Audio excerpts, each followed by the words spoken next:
What gets measured gets managed. It's a principle as old as business itself, and it applies in all aspects of our life, not just work.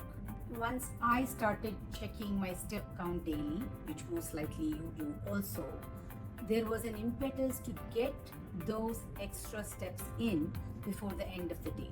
And like that, we each will have something we improve by having more awareness of our goals and the gaps. By giving focused attention, we probably improve. KRAs, key result areas, which I'm sure you've heard of, are just that.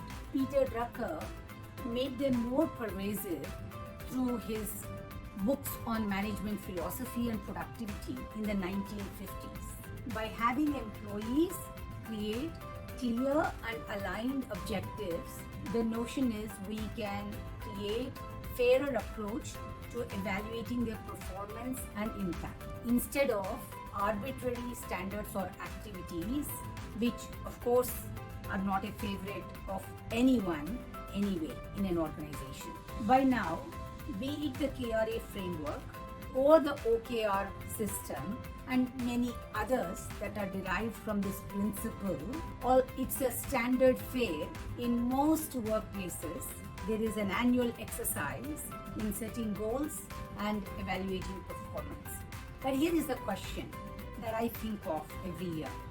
Are my KRAs actually measuring what matters? Is there truly genuine alignment among colleagues? And are we doing what is right for the business performance to be positively impacted? For example, let's say I align engineers' KRAs around project deadlines and feature completions. Seems right, seems appropriate. But let's say the delivery personnel KRA is tied to feature adoption and engagement, which has nothing to do with feature delivery. These kind of mismatches in KRAs are not uncommon, and suddenly there is plenty of blame game in the room and grumbling. Everyone feels they did their part, of course, very well, but the expected rewards and appreciation is not forthcoming from the organization top down. So while in theory KRAs are great if a clear top-down priority is set, but invariably the interdependencies is not accounted for, and it creates an unhappy atmosphere, especially if performance bonuses are tied to the KRA. And we don't really have other effective mechanisms than KRA to align everybody. Engineers who had been celebrated for shipping code are now suddenly dinged because some customer didn't use their features, creations. But isn't that the product manager's job, they say. The product manager, of course, says the sales and delivery didn't do a good job of setting up the use cases for adoption. So goes the pass the parcel around organization. KRAs often miss out on creating cross-organization alignment. Like all things, if this is done right, it can shift ownership into a cross-functional team and perhaps deliver great outcomes. Though that's obvious and intuitive, it's actually harder to do than it seems because it needs extensive planning and clarity across all aspects of the organization. So most companies I see simply treat KRAs as an exercise to be done annually, as a report card really. So unless you are serious about taking annual operating plans and detail that out into actionable projects with measurable metrics, which can then align ownership and outcomes, KRAs are unlikely to deliver the promise that we expect. This really is an exercise in leadership. If you are rowing a canoe, only two people need to coordinate their strokes.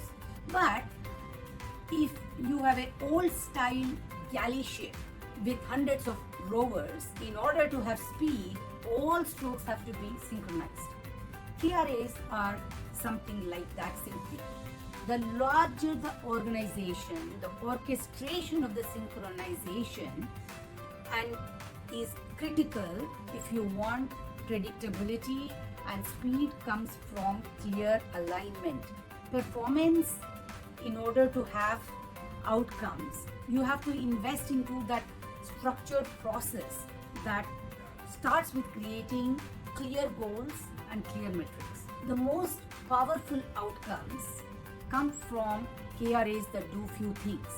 They connect daily actions somehow to the company's larger purpose, which seems somewhat removed on a day-to-day basis. They reward problem solving and innovation, not just simple task completion.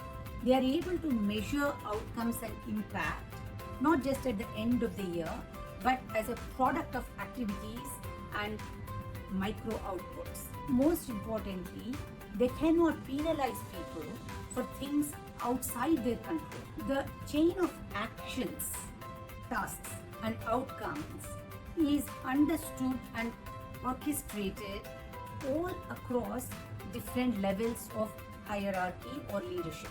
Your KRAs can't just measure individual performance. They are best if they align with the organization's future and the expected success. This can't happen by just tracking results. It has to unleash problem solving and personal ownership at all levels and the outcomes that they impact. You probably use KRAs or something like that today. So I'm curious to know what you like and hate about it. And how are you aligning performance and incentives in your projects?